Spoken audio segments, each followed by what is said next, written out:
नमस्कार मंडळी, तुमचे स्वागत आहे हेल्थ कट्टा या आरोग्यविषयक चॅनलवर। आज आपण PCOS आणि PCOD म्हणजे पॉलिसिस्टिक ओव्हेरियन सिंड्रोम याविषयी माहिती घेऊया। आता अशात त्याला poly endocrine metabolic ovarian syndrome असे नाव देण्यात आलेले आहे।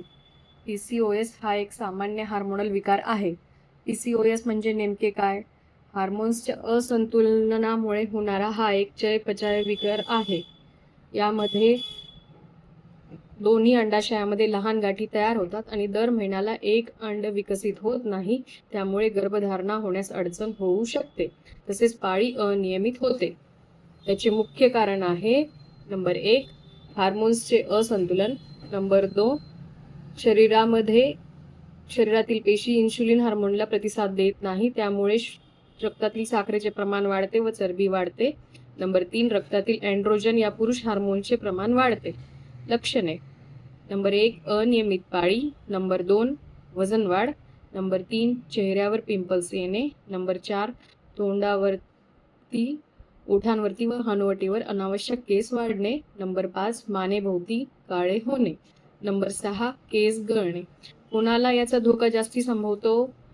मधुमेह रोगी असेल त्यांना, बैठी जीवनशैली ज्यांची आहे त्यांना, आहार-विहारामध्ये अनियमितता असेल तर, आणि सतत चिंता असणाऱ्यांना याचा जास्ती धोका संभवतो। याचे नियंत्रण कसे करावे?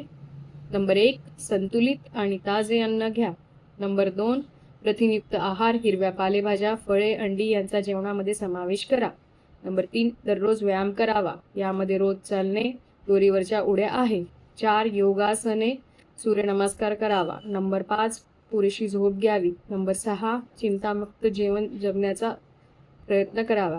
काय टाळावे? साखर व मैदायुक्त पदार्थ, अपुरी झोप, जंक फूडचे सेवन, तळलेले पदार्थ, दारू सेवन व धूम्रपान।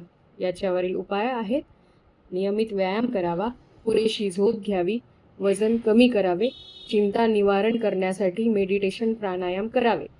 याचे निदान कसे होते? याचा खात्रीशीर निदान सोनोग्राफी हा आहे। यामध्ये दोन्ही अंडाशयामध्ये छोटे छोटे गाठी दिसतात।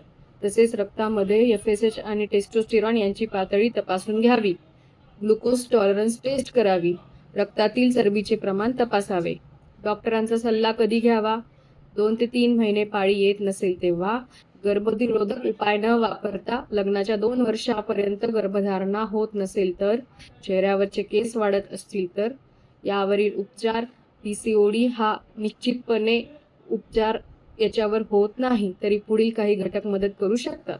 1 ओसिपिल्स म्हणजे बर्थ कंट्रोल गोळ्या, दुसरे मेटफॉर्मिन, तिसरे कधी कधी वंध्यत्वासाठी लॅप्रोस्कोपी करावी लागते।